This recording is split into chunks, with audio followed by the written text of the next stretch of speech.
What up guys, Calvin here. Today we're gonna be looking at Redditors reveal their best true scary stories. Okay, so you are in for it right. Today it's gonna be pretty scary. So yeah, be sure to give this video a thumbs up. Let's get this video to maybe 50 likes. That would be amazing. And don't forget to follow me on Instagram, CalvinD1995. Link will be in the description below. And yeah, let's get right in with the show.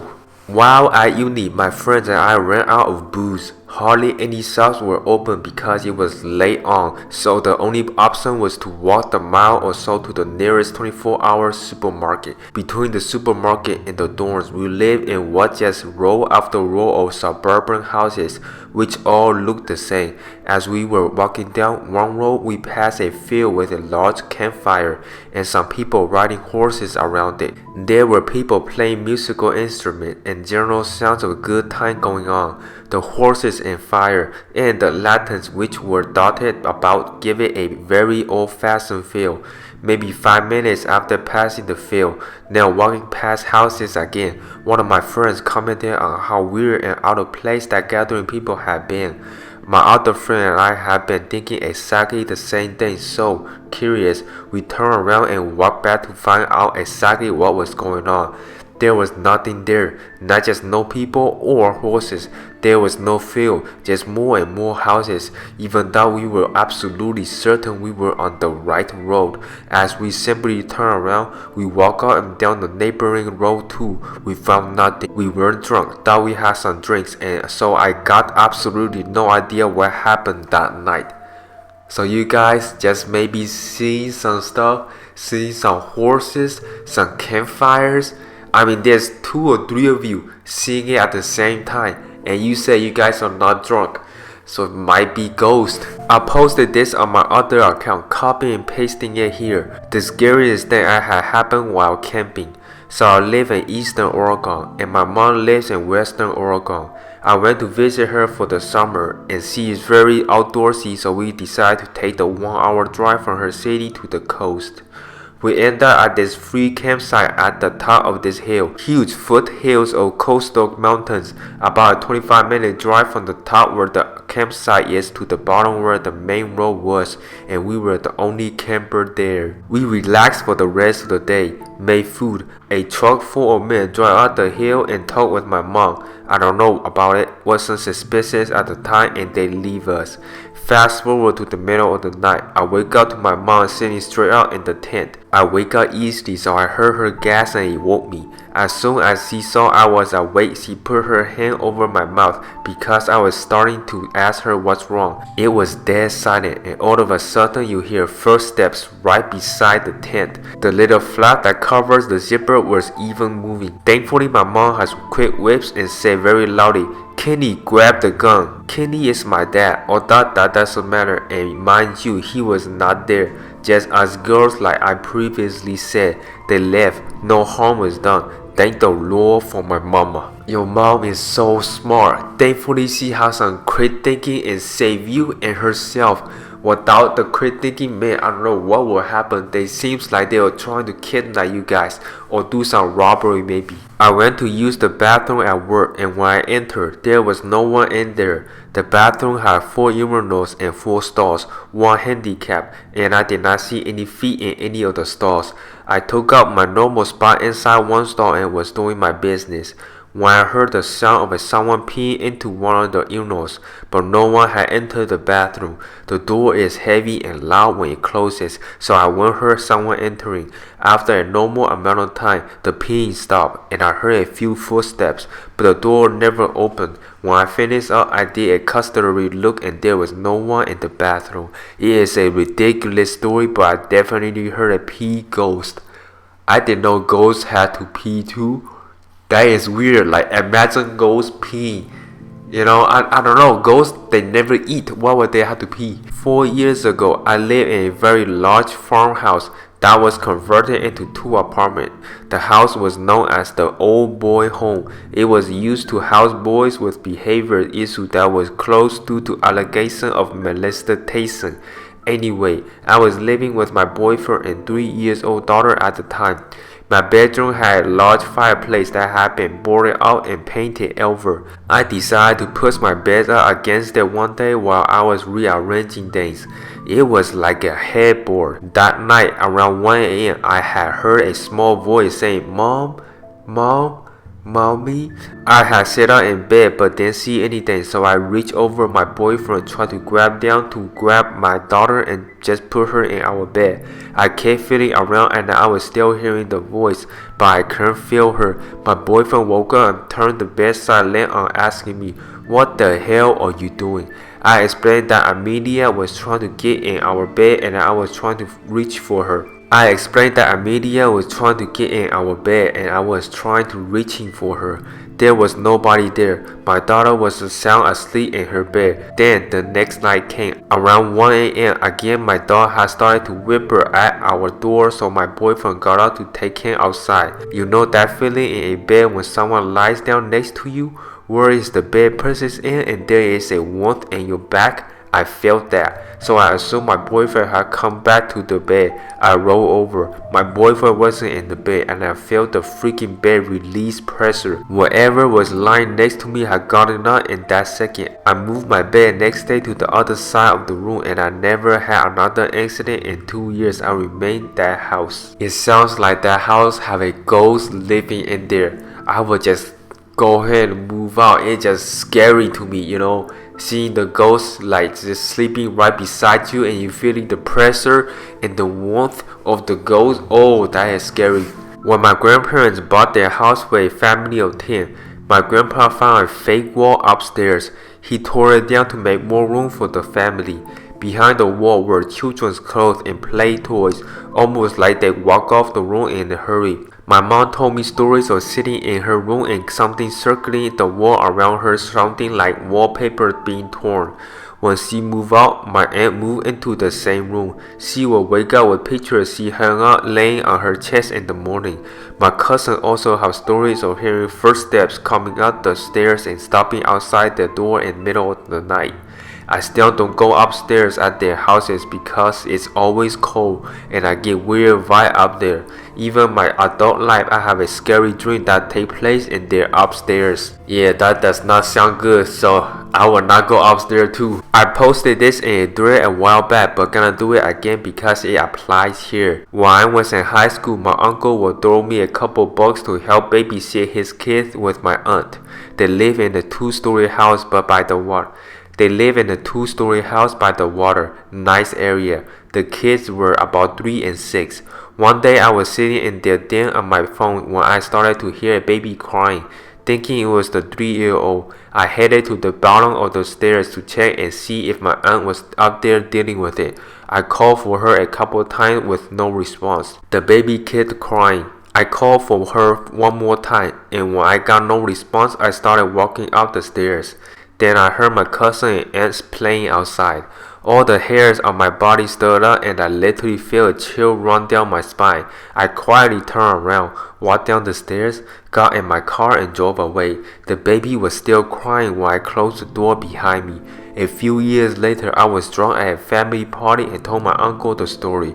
He told me that he and his wife used to hear the baby too, and apparently the previous owner had a kid die of SIDS in that room upstairs. He is uber Catholic and had mass said for the baby. He said after that never happened again. Still give me the willies when I would talk about it, dog. At the time, I was around 14. I asked my dad to wake me up early that morning at about 5 a.m. because I had some work to get done.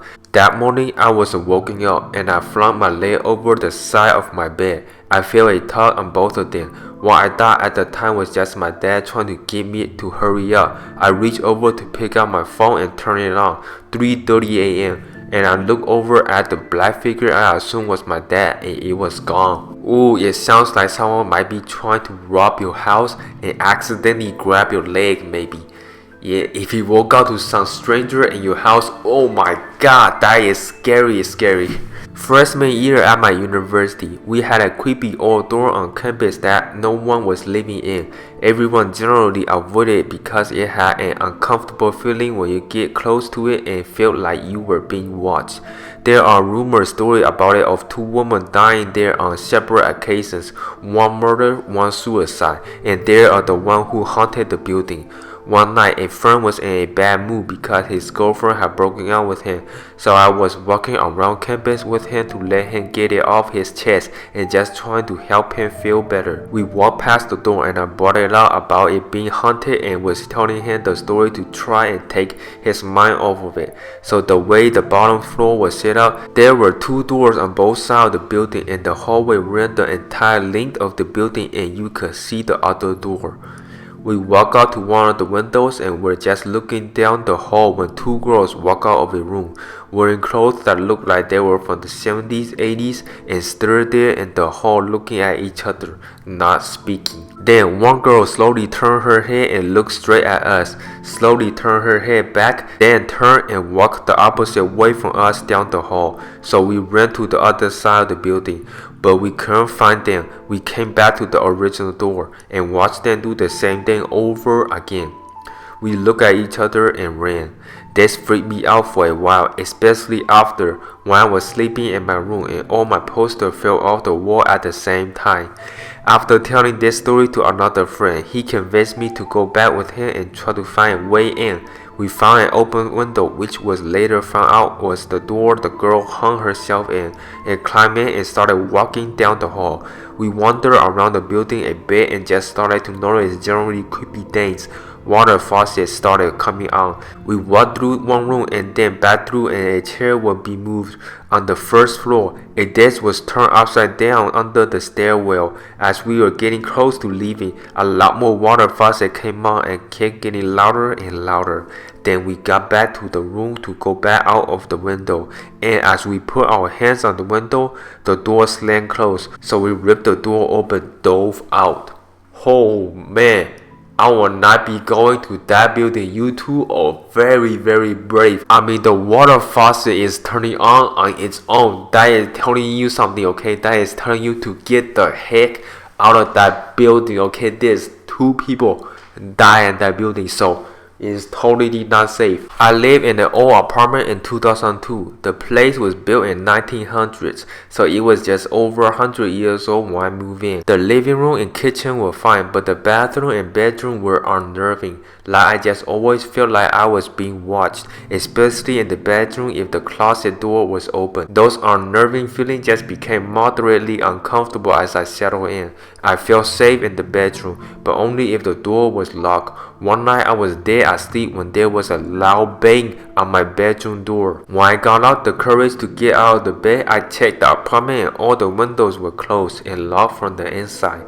The door still had the chain secure. No one was in there. I mentioned the closet in the bedroom. I never liked going in there, and I never liked it if the door was open. For some reason in my head, I would hear gossiping noises. For that reason, the closet stayed closed. A month or more after I was walking to the bang on my door, I was dead asleep, but something woke me up. It was a pressure on me like being held down. It was pitch black in my room. I couldn't see anything, but I knew someone was standing over me. When I could finally turn on a bedside lamp, no one was there. After then, I couldn't sleep in the dark. I had to sleep with a lamp on. That accident scared the living out of me. And after that, the unnerving feeling of being watched intensified. Friends would come over and comment being uncomfortable in the bedroom like being watched. It became so uncomfortable for me. When I had the chance to move to another unit, I jumped at it. I packed out and got out. Oh man, it kinda sucks when you live in a house and you feeling like someone is watching you, but you also sign like a 6-month lease, so you cannot just move out of the house. You were stuck there for at least 6 months. After me, several people rented the apartment and they would move out within a month. I became friendly with the building manager and I told him that I felt the place was haunted. He kinda laughed it off. Years after, they were renovating the place. Building manager was doing some painting in there. The building owner was there too. I went and checked out the apartment. It looked nicer. It didn't feel as creepy. I got to talking with the building owner, and through the course of conversation, he just threw it out there that a former tenant committed suicide in the closet by hanging themselves. He also mentioned that the original designer of the building lived in that apartment and died in there. I wasn't mad when I heard that, but felt validated that what I experienced was real. Oh, so it is real. Oh my god. I currently live in a haunted house. I heard voices, footsteps, lights have been turned off and on. One of the ghosts has a name for silverware. I heard a clattering in the drawer all the time, and sometimes a light or two will end up in the wrong slot in the drawer. But the strangest, scariest experience I had was the first night I spent in the house. I wasn't finished moving in.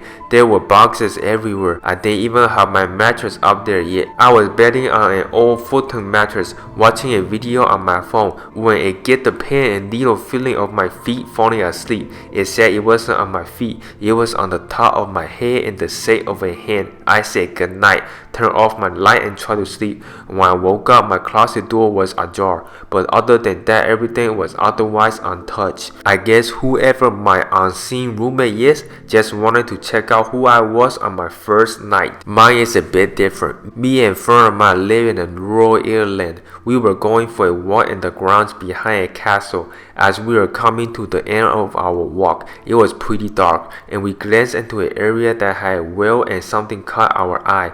I stayed there for a bit further back, walked over and looked into the well only to see two yellow eyes looking at me. Walked over and looked into the well only to see two yellow eyes looking out at me, and a sinister looking ground for a girl with dark hair.